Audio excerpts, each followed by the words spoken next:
own red fort because our colleague is here. She knows. You can see. I think they have visited.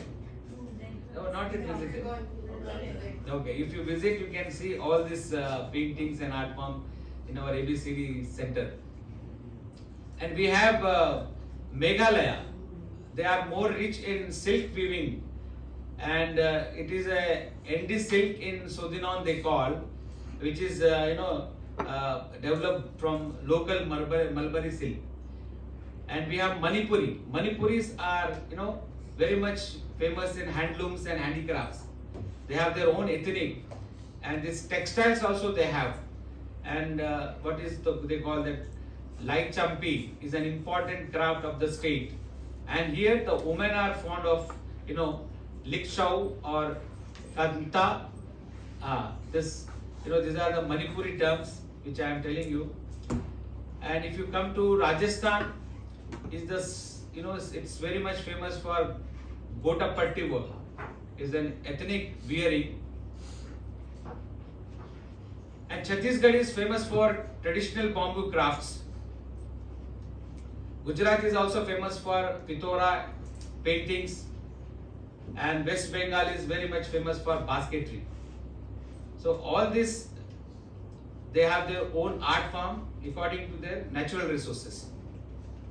And we have Assam is very popular in textiles and handicrafts. And mostly this, if you go to Red Fort, you can see this cane and bamboo products.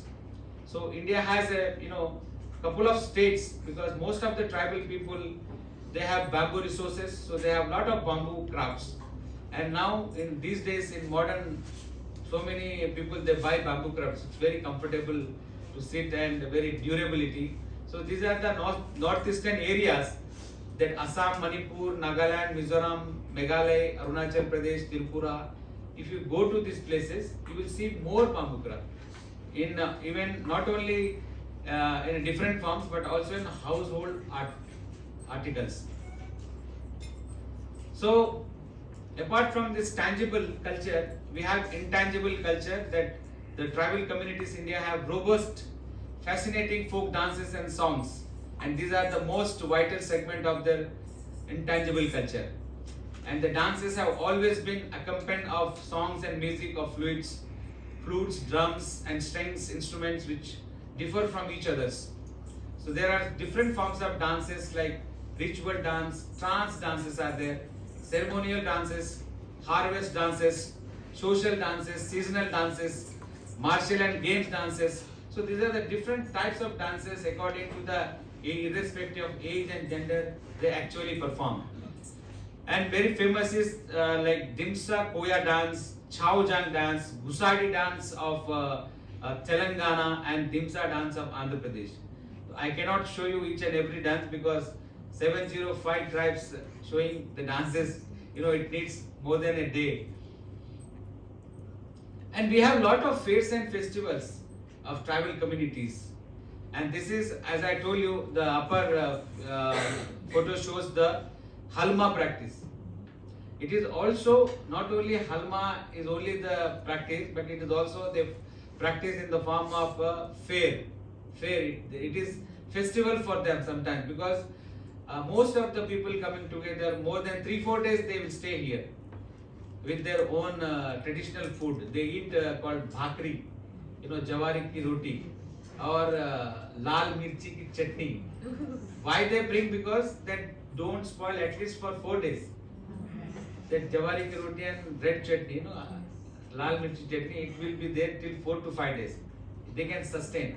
So they bring themselves and they come on their own, as I told you.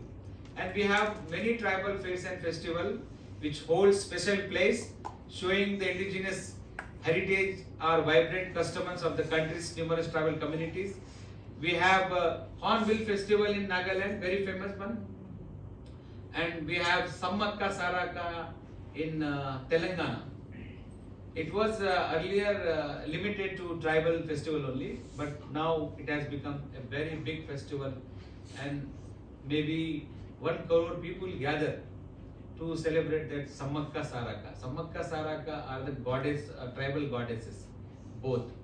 So that is also another big, and we have different tribals like in Nagoba Fair Festival is also there from Telangana, Adilabad, and from north state of Jammu and Kashmir to south to Kerala, from western to desert of Gujarat or Rajasthan and Manipur, tribal festivals, not the landscape, but each is offering a unique glimpse into the rich tapestry of Indian tribal life.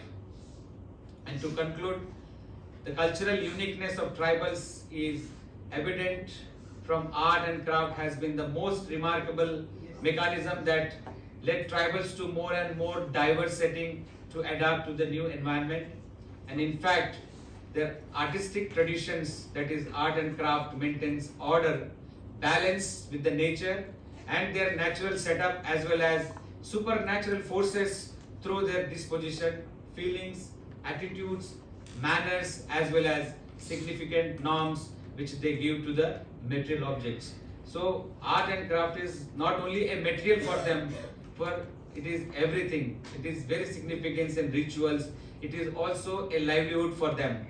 So simply defined, the cultural heritage of tribals connotes that to the trend of culture that tribals have created and maintained in the forms of values, norms, cultural traditions, beliefs, knowledge of range activities that often provide meaning and substance to human life by means of expression through art and craft of different forms and senses.